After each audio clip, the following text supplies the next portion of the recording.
안녕하세요. 자, 이번 챕터는 뭐냐? 이사야서에 담긴 복음. 이사야서에는 여러분 복음이 있습니다. 근데 그 복음의 핵심 메시지가 있겠죠. 그 핵심 메시지가 뭘까요? 궁금하지? 그 핵심 메시지가 뭔지를 살펴보고 도장을 받고 우리 한번 가보도록 할게요. 자, 여러분, 이사야서 66장에 복음이 담겨있다는데 그 복음이 정말 잘 표현된 구절이 있어요. 이사야서 52장 7절 말씀을 찾아보도록 하겠습니다.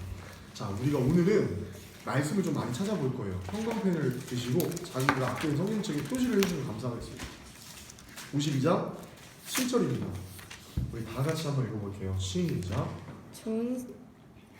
이거 승리가 읽어주세요. 시작. 좋은 소식을 전하며 평화를 공표하며 복된 소식을 가져오며 구원을 공표하며 시온을 향하여 이르기를 내 하나님이 통치하신다 하는 자의 산을 넘는 발이 어찌 그리 아름다운가. 자, 여기에서 형광펜을 칠 부분이 좋은 소식을 전하면, 이 좋은 소식 형광펜 전하고 평화를 공포하며 복된 좋은 소식 또다시 형광펜, 그 다음에 구원을 공포하며 여기서 내 하나님이 통치하신다 의 형광펜 쳐주세요. 자, 여러분, 지금 우리가 형광펜을 쳤던 좋은 소식과 복된 좋은 소식은 바로 굿뉴스, 복음을 말해요. 이사야서의 이 복음이 가장 구체적으로 직접적으로 드러나 있는데, 이 이사야서의 복음의 핵심은 바로 우리가 읽었던 너의 하나님이 통치하신다는 거예요. 우리 한번 따라볼까요? 이거 너무 중요해. 우리 한번 내 하나님이 통치하신다. 다시 내 하나님이 통치하신다. 아멘. 여러분, 아멘. 저희가 성경 말씀이 있는데 말씀이 너무 재밌어요. 그리고 이유를 모르겠는데 자꾸 말씀이 보고 싶고 내가 길을 가는데 성경 말씀들이 생각나. 왜 그럴까? 하나님이 내 마음 가운데 내 삶 가운데 나를 통치하고 계시기 때문이에요. 아멘. 여러분, 이것이 구약의 복음서 이사야에서 말하는 핵심 메시지예요. 자, 그렇다면 구체적으로 한번 살펴볼게요. 이사야는요, 한 가지 말씀드리고 싶은 게, 저 한번 봐주세요. 부담스러워, 저 좀 봐주세요. 이사야서가 활동하던 시기가 있었을 거 아니야. 근데 그때 이사야는 그 선지 대상이 남유다였어.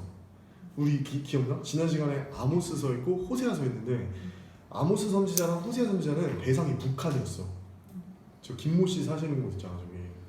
근데 지금 이사야는 남유다, 이 서울, 한국에서 지금 사역을 하는 거야. 그러니까 완전 느낌이 다른 거야. 북한이랑 남한에서 사역하는 게 완전 다르잖아요. 근데 이사야는 남한 사역자였어요. 그 대한민국 사역자. 근데 이사야는 이 대통령들에 대해서 완전히 실망을 하고 있었어요. 근데 이 실망감이, 이사야가 실망하고 있던 게 주전 587년에 바벨론이라는 제국에 의해서 이 대한민국 서울이 완전히 포위가 되고 함락되면서 이 대한민국이라는 나라가 망하면서 남유다 예루살렘 성이 완전히 망하면서 이사야의 그 실망감과 불안한 직감들이 현실화되어 버렸죠. 근데 그럼에도 불구하고 이사야 선지자는 자기가 주어진 시대 때 자기가 소명을 맡고 계속해서 타락한 그 고위 관리층들한테 선포합니다. 하나님께서 다윗의 자손을 통하여 메시아를 보내실 것이고, 다윗의 자손을 통해서 오신 그 메시아가 지금 무너진 이 다윗 왕조 이스라엘의 영광을 회복할 거다. 그리고 새 하늘과 새 땅에서 영원히 하나님과 교제하며 그 왕 되신 하나님이 통치하는 삶을 우리가 맛보게 될 거다 라고 이사야 선지자는 전했던 거예요. 자, 그럼 제가 한번 읽어보겠습니다. 구약의 복음서를 한번 잘 들어보세요. 구약의 복음서를 쓴 선지자 이사야가 선포한 복음 중의 복음은 여호와의 종 메시아의 십자가 구원과 새하늘과 새 땅에서의 영원한 의의 통치입니다. 자, 이사야서 53장 1절에서 12절 말씀을 우리 한번 좀 긴데 한번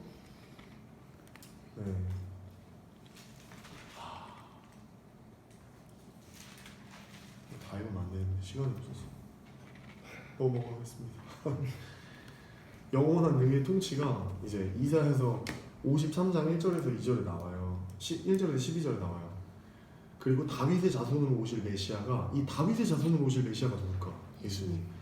자기 백성의 죄악을 담당하시기 위해서 십자가의 고난을 당하고 죽음을 당하고 부활하신 다음에 자기 백성을 구원하고 새하늘과 새 땅에서 영원히 의로 righteousness로 통치하신다는 게 복음이에요. 그 53장 4절에서 6절만 한번 우리 중요하니까 읽어볼게요. 53장 4절에서 6절입니다. 그는 그는 실로 실로 네, 시작. 그는 실로 우리의 질고를 지고 우리의 슬픔을 당하였거늘 우리는 생각하기를 그는 징벌을 받아 하나님께 맞으며 고난을 당한다 하였노라. 그가 찔림은 우리의 허물 때문이요 그가 상함은 우리의 죄악 때문이라. 그가 징계를 받음으로 우리는 평화를 누리고 그가 채찍에 맞음으로 우리는 나음을 받았도다. 아멘. 아멘. 6절 우리는 다 양 같아서 그릇 그러나 각기 지각을 받거늘 여호와께서는 우리 모두 그 죄악을 그에게 담당시키셨도다. 아멘.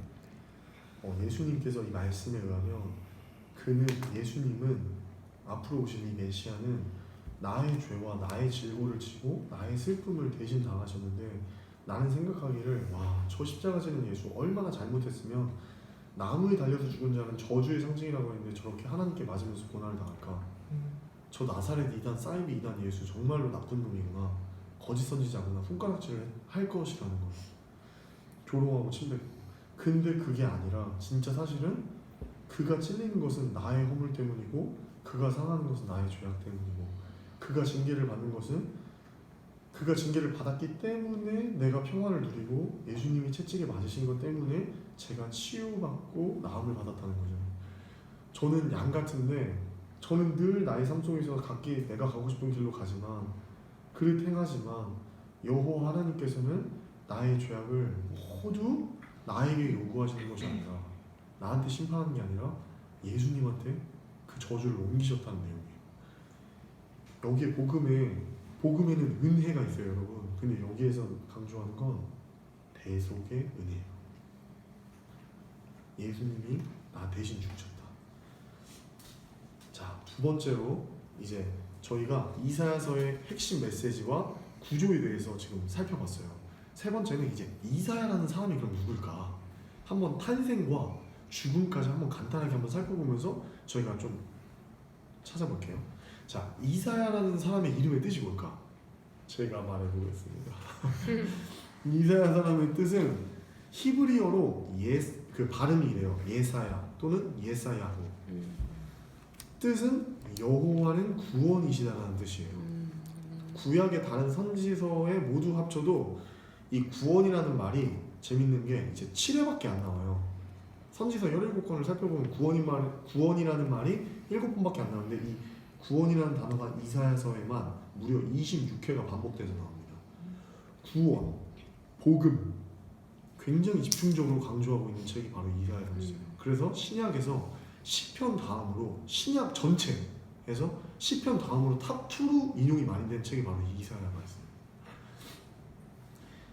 저희가 이사야의 아빠를 한번 살펴봤으면 좋겠어요. 우리 이사야서 1장으로 한번 가볼까요? 이사야서 1장. 이사야 1장. 네. 한번 읽어볼게요. 1장 1절입니다. 시작. 유다와 모시아와 요담과 아하스와 히스기야 시대에 아모스의 아들 이사야가 유다와 예루살렘에 관하여 본 계시라. 네, 여기서 아모스의 아들 이사야라고 되어 있죠. 이 아모스가 이사야 아빠인 거야. 그리고 이 유다랑 예루살렘에 관하여 본 계시라는 건 뭐냐면 유다랑 예루살렘, 남유다가 이 사역 대상이었던 거야. 대한민국, 북한이 아니라. 자, 아모스의 아들이라고 하는데 이 아모스 아빠를 한번 살펴보면 아모스는요, 그 학자들이 추정하기를 이 아마샤, 남유다 왕 중에 아마샤 왕이라는 왕이 있었어. 이 우시야 왕 전에 아마샤의 형제거나 아마샤의 다른 아들이라고 알려지고 있어요. 그 말은 뭐냐면 이사야 선지자가 왕족이라는 거예요. 여러분, 자, 왕족 선지자예요. 이사야. 갑부였고 잘 살았고 거의 상류층이었습니다. 그러니까 이런 거예요. 뭐 김대중 대통령이나 문재인 대통령 옆에서 하나님의 사역을 감당했던 사람. 마치 하나님에 대해서 책 쓰신 김하중 장모님처럼. 자, 그거를 하나 체크해봤으면 좋겠고 또 이제 그래서 이사야 유대 전통에 따르면 남유다 왕 아마샤의 형제이거나 아들로 이 아모스가 알려지고 있어서 이사야가 왕족이라는 것을 저희가 알 수가 있고, 선지자 이사야서를 읽다 보면은 이사야가 왕들을 자유롭게 접견하고 고관들이나 상류출 집단에 굉장히 자유롭게 출입하는 이야기들이 나와요. 그래서 이사야가 왕족이나 귀족으로 상류층이었다는 것을 저희가 추측할 수 있는 거예요. 그 다음 두 번째는 남유다 왕 우시야가 죽던 해에 이사야가 소명을 받습니다. 이사야 6장 1절로 한번 가볼게요. 자, 1절 한번 읽어보겠습니다. 시작. 우시야 왕이 죽던 해에 내가 본즉 주께서 높이 들린 보좌에 앉으셨는데 그 오자랑이 성전에 가득하였고. 네, 첫 번째 보면 우시야 왕이 죽던 해. 이스라엘 민족들에게 우시야 왕이 죽던 해라는 말이 들리면 그것은 되게 공포와 두려움이었어요. 왜냐하면 이 남유다의 우시야 왕과 북이스라엘의 여로보암 2세 때가 이스라엘이 구가하던 가장 제2의 번성기라고 할 만큼 경제적으로 풍요로웠거든요. 이 경제적으로 가장 풍요로웠던 여로보암 2세와 남유다의 우시야 왕 때 이 통치기 때 주전 8세기부터 그래서 선지자들이 등장하는 거예요. 아모스, 호세아, 북이스라엘은 그리고 남유다에는 이사야와 다음 시간에 공부하게 될 미가. 그래서 우리가 기억 장치를 이렇게 외웠어. 따라해볼까? 아모사미. 이 아모사미 4명이 주전 8세기 선지자.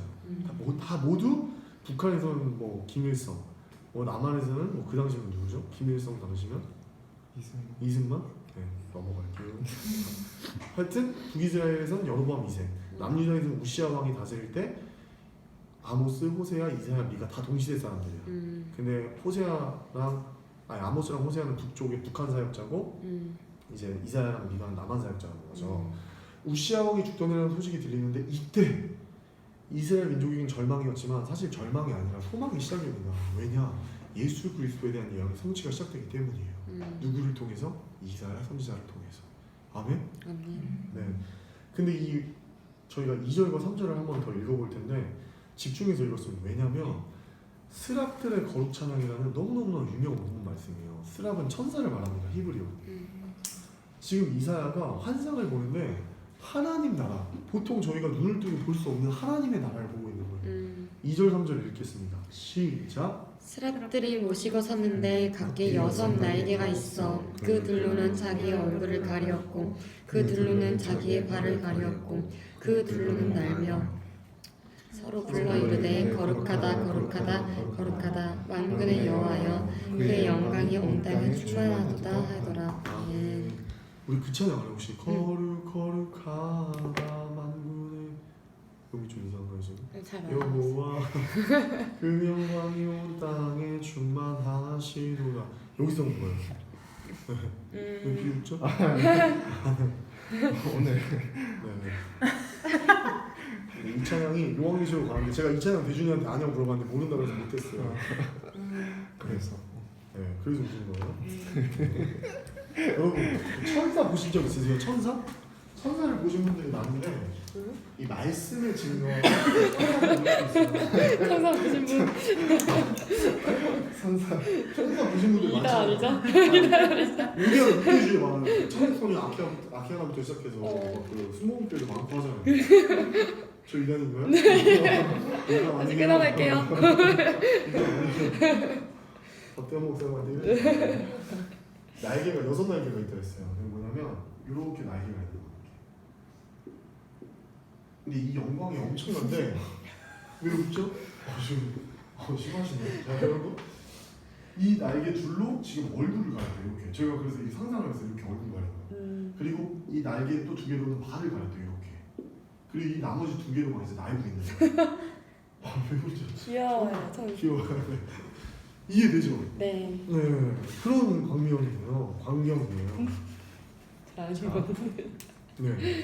그리고 넘어가서 자, 또 이제 탄생에 대해서 저희가 살펴봤는데 남유다와 우시야가 죽던 해에 이제 소명을 이렇게 받았고 사네립이 주전 701년에 그 아수르 왕 사네립이 이 이스라엘을 공격했거든요. 중간에 한번. 아 이거 어려운 거 아니에요? 저만 봐주세요. 막 사내리 뭐 이런 거 하는 거 아주 노잼인 것 같아요. 노잼이 아니에요. 한번 봐주세요. 자 여기가 어렵지 않아요. 자 여기 보면 잠깐만 이렇게 이사야라는 사람이 있었어. 자 근데 이사야라는 사람이 민간이었어. 민간. 그러니까 왕족 출신의 궁중 서기관이었어. 선지자이기 전에.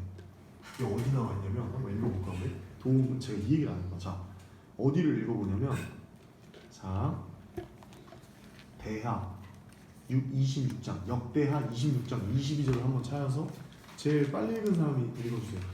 역대하 26장 22절.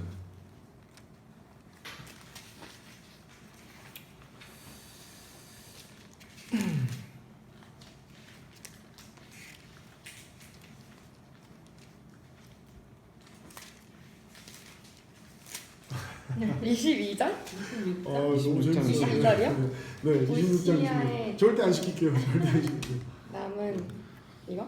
네. 시종 행적은 네, 읽어주세요. 아모스. 시작. 우시아의 남은 시종 행적은 아모스의 아들 선지자 이사야가 기록하였더라. 너무 꿀잼이에요. 여러분 여기 한번 봐주세요. 지금 자 우시아의 남은 시종의 행적. 우시아 왕이 시종일관 행동했던 그 모든 행적을 누가 기록했다고 지금 말하고 있죠? 아모스의 아들. 아모스의 아들 선지자 선지자 이사야. 빼박이야.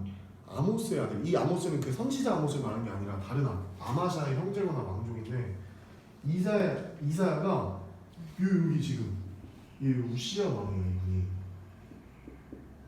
이 우시아 왕이 살고 있을 때 이 사람이 하는 행동들을 이제 이렇게 궁중 서기관들이 이렇게 왕이니까 기록을 한단 말이에요. 이렇게. 이 서기관이었던 사람이 펜 들고 이렇게 연필 잘 그렸죠? 이게 바로 이사야였다는 거예요.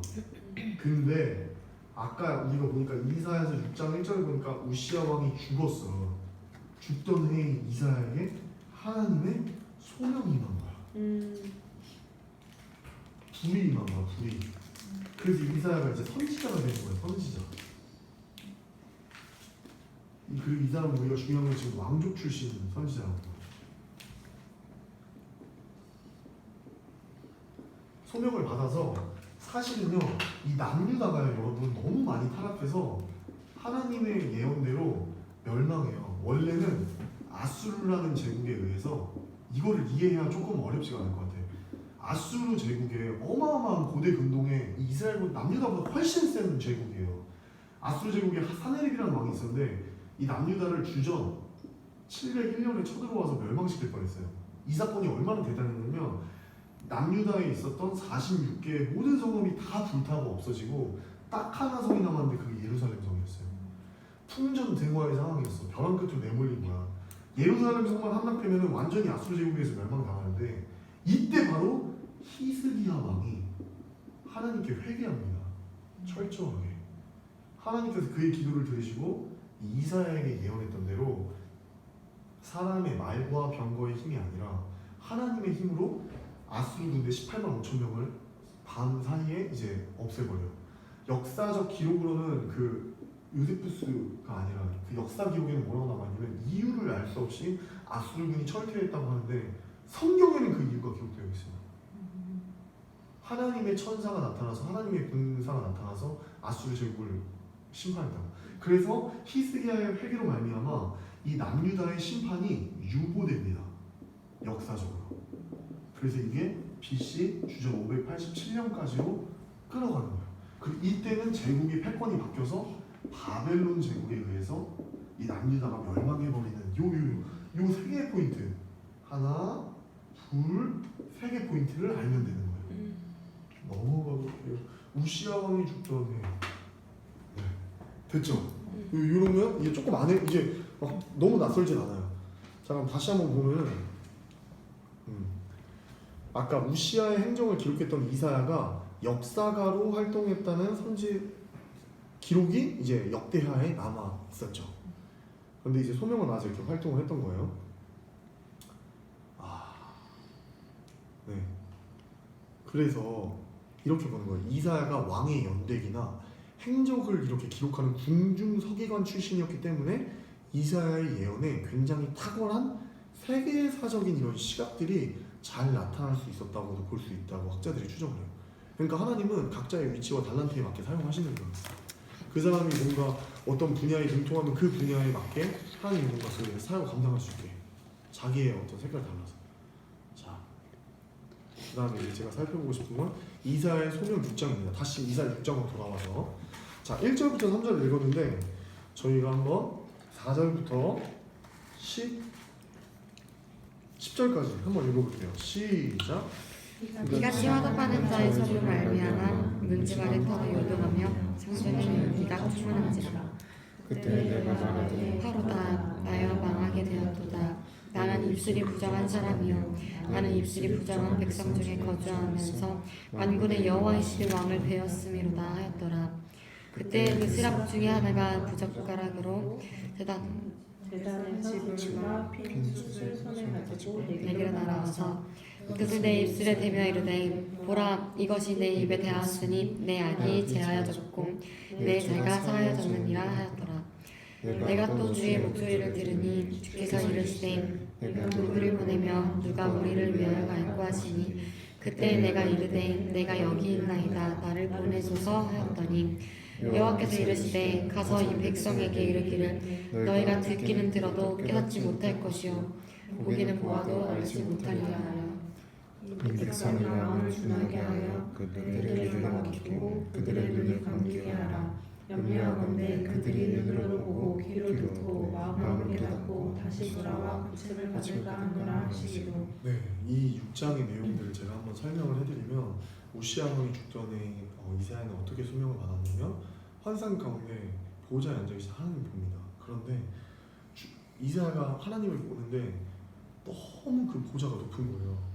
거기에 앉아있는데 그의 옷자락이 성전에 가득하고 상상해보세요 한번. 스랍들, 천사들이 그 보좌에 앉으시는 주님을 모시고 섰는데 공중에서 각기 6날개가 있어서 날고 있어요. 둘로는 자기의 얼굴을 가리고 둘로는 발을 가리고 둘로는 날면서 서로 막 찬양을 하는 거예요. 거룩하다 거룩하다 거룩하다. 만군의 여호와의 영광이 너무 충만하다. 온 땅에 충만하다면서 찬양하는 가운데 문지방이 막 터가 흔들리고 요동하고 성전에 연기가 엄청 가득한 걸 이사야가 본 거야. 너무 두려워서 떨면서 하는 말이 와 망했다. 5절 한번 볼까요? 그때 내가 말하되 화로다 나여 망하게 되었도다. 나는 입술이 부정한 사람이요 나는 입술이 부정한 백성 중에 거주하면서 만군의 여호와이신 왕을 배웠다. 이스라엘 민족들은 뭘 잘 알고 있었냐면 하나님 만나면 죽는 거 알고 있었어요. 저희 그 찬양 알죠? 주님의 임재 앞에서 주님의 임재 앞에서 근데 이거 옛날에 출애굽기랑 보면은 주님의 임재 앞에 보면 다 죽거든요. 그러니까 원래 이랬던 거예요. 주님의 임재 앞에서 번개 팍다 죽었어야 되는데 이게 지금 막 찬양하면서 뛸 수 있다는 게 기적이야. 근데 이제 이사야가 하나님을 보니까 놀란 거야. 와 나도 이제 죽겠구나. 근데 안 죽어. 하나님이 딱 이제 천사 스랍 중에 한 명 시켜가지고 야 이사야 너무 떨고 있다. 빨리 내가 사랑하는 이사야 내가 죽이려고 하는 게 아니라 소명 주려고 하는 거니까 빨리 이사야 입술 회개하게 해줘. 그래서 왜냐면 이사야가 평소에 입술로 죄를 많이 지은 거야. 그리고 나의 그 거룩하신 하나님 보자마자 내가 이 땅 가운데서 행했던 죄악들이 바로 머릿속에 스치는데 죽을 것 같으니까. 근데 스랍을 통해서 이제 숯으로 갖다 대서 이사야의 입을 이렇게 만지니까 이사야의 죄가 용서해지고 사해져요. 그러니까 이사야의 마음의 심경의 변화가 일어나요. 천사의 그 숯불 되는 과정을 거쳐서 하나님 찬양이 아 만군의 여호와이신 그것을 내 입술에 대며 보라. 7절에 보면 이것이 내 입에 닿았으니 너의 악이 제하여졌고 내 죄가 사하여졌느니라.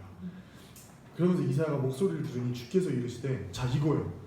내가 누구를 보내면 누가 우리를 위하여 갈고 지금 타락한 남유다 백성들에게 누가 갈까를 말하는데 이게 엄청 유명하죠. 8절 하반절입니다. 다 같이 읽어. 그때부터 우리 다 같이 읽어봤으면 좋겠어요. 시작. 그때 내가 이르되 내가 여기 있나이다 나를 보내소서 하였더니. 여러분 보통 순회 때 기도하시다가 목사님이 콜링하시고 주제 말씀 때 결단에 기도할 때 여러분은 어떻게 반응하세요? 우리가 주님께서 내 삶에 쓰임 받기를 기도합시다. 주님께서 여러분을 쓰시겠다 하십니다. 그러면은 반응이 두 가지로 나뉘죠. 하나님 나를 사용하십시오. 이사야 같은 반응. 오늘 그 유명한 본문이 이 본문이에요. 그리고 또 다른 본문은 하나님 쟤를 사용하십시오. 저는 안 됩니다. 저 친구를 아프리카 선교사로 보내주세요. 저는 아닙니다. 저는 아직 여자친구를 만나야 됩니다.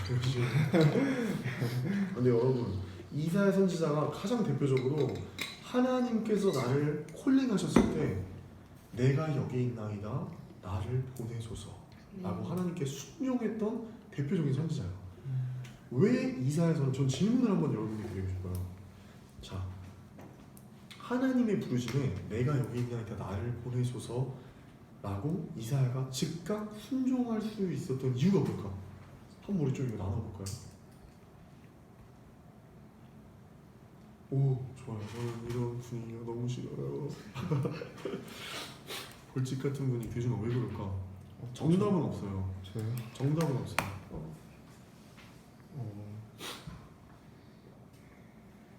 그러니까 네. 원래 하나님을 만나려면 죽음을 진짜 감수하면서까지 이렇게 만날 수 있는 분이신데 이렇게 하나님께서 만나주시고 더 신기한 것은 이제 아까 말씀하셨던 것처럼 이사의 죄를 이렇게 보게 하셨잖아요.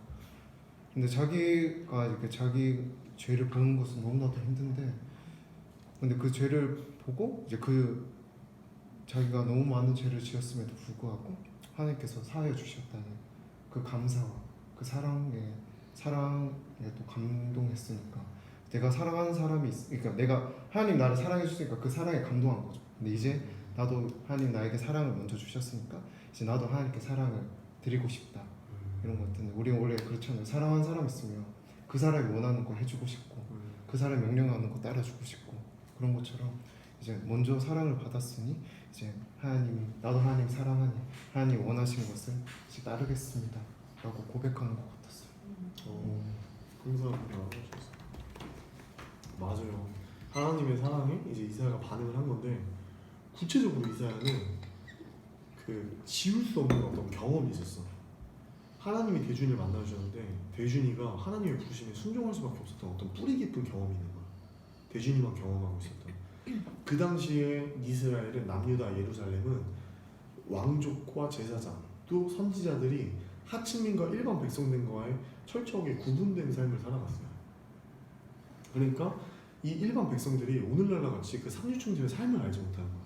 근데 이사야는 상류층의 고위 관직들의 삶을 너무나 잘 알고 있었어. 왜냐면 우시야 왕의 궁중 서기관이 있거든. 그러면서 뿌리 깊이 트라우마와 그 경험, 지울 수 없는 경험은 뭐냐면 왕들이 바뀔 때마다 또 그 우시야 왕과 관련된 고위 관직들이 얼마나 화가 날 정도로 타락하고 부패하고 우상 숭배하고 하나님의 말씀에 떠나 있는지들을 뿌리 깊게 공감하고 있었던 거야. 하나님께서 누가 나를 위해서 이 마음을 전하고 할 때 이사야는 그러한 경험으로 인해서 이제 순종을 하게 된 거야. 그래서 두 가지로 정리를 해봤으면 좋겠는데, 자, 첫 번째는 다윗 왕조에 속한 왕들, 왕족, 귀족들, 제사장, 선지자 등 지도자 계급의 뼈아픈 타락상을 뼈에 사무치도록 경험한 사람이 바로 이사야였어요. 그 두 가지 살펴보기 전에 얼마나 이스라엘 민족들이 타락했는지에 대해서 저희가 한 4가지 정도 본문을 찾아봤으면 좋겠어요. 먼저 이사야서 28장, 이사야서 28장 7절에서 8절입니다. 우리 준원이가 한번 읽어줄래요? 이사야서 28장 7절에서 8절 시작.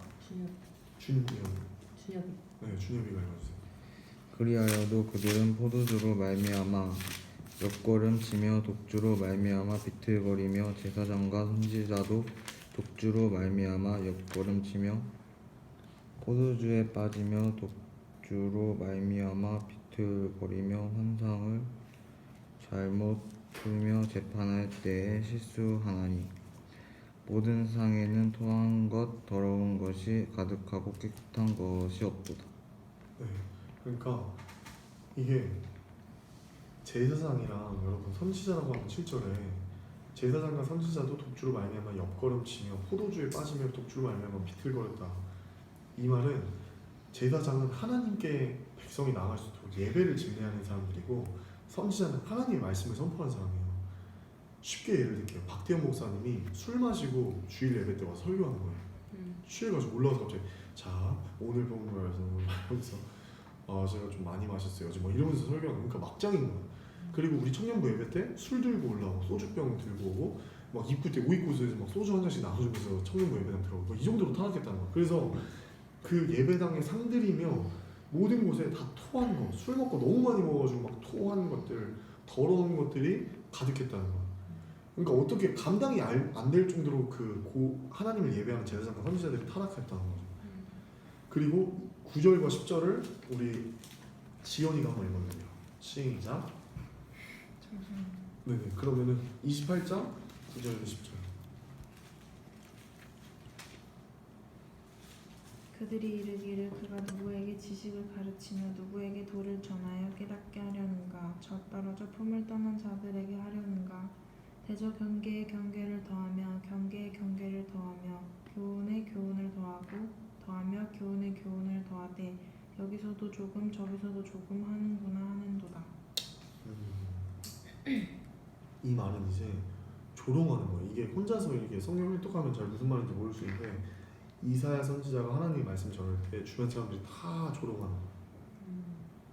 막 애기들 동화고에 나듯이 경계에 경계를 더하며 경계에 경계를 더하며 교훈에 교훈을 더하며 교훈에 교훈을 더하되 말하면서 예를 들어 박대 목사님 여러분 하나님을 믿고 막 하나님을 믿으십시오 막 이렇게 막 한죽거리고 너무 심한 지금이에요. 네, 하여튼 그런 말인데요. 무슨 말인지 알겠죠? 히브리어로 보면 그런 메시지의 뉘앙스가 엄청 강합니다. 그러니까 지금 첫 번째 본문은 술 취했다는 것도 맞고 이사야 선지자 말씀하면은 다 조롱해. 듣지도 않아 하나님 말씀하면. 박태웅 목사님이 설교하면 막 손가락질하는 거잖아요. 뭘 했냐 쟤 이러면서. 자, 그 다음에 이사야서 29장 한번 찾아볼게요. 13절. 이스라엘 민족들이요 자기들이 만든 전통은 중시를 하는데 하나님은 향해서 다 떠나 있었어요. 이사야서 29장 13절 말씀을 우리 혜진이가 한번 읽어주세요. 시작. 그래서 이르시되 이 백성이 입으로는 나를 가까이하며 입술로는 나를 공경하나 그들의 마음은 내게서 멀리 떠났나니 그들이 나를 경외하는 사람의 계명으로 말씀을 받았으니. 자, 저기 다시 이 말씀 읽으면 너무너무 유명하고 주옥 같은 말씀이에요. 이 백성이 입으로는 나를 가까이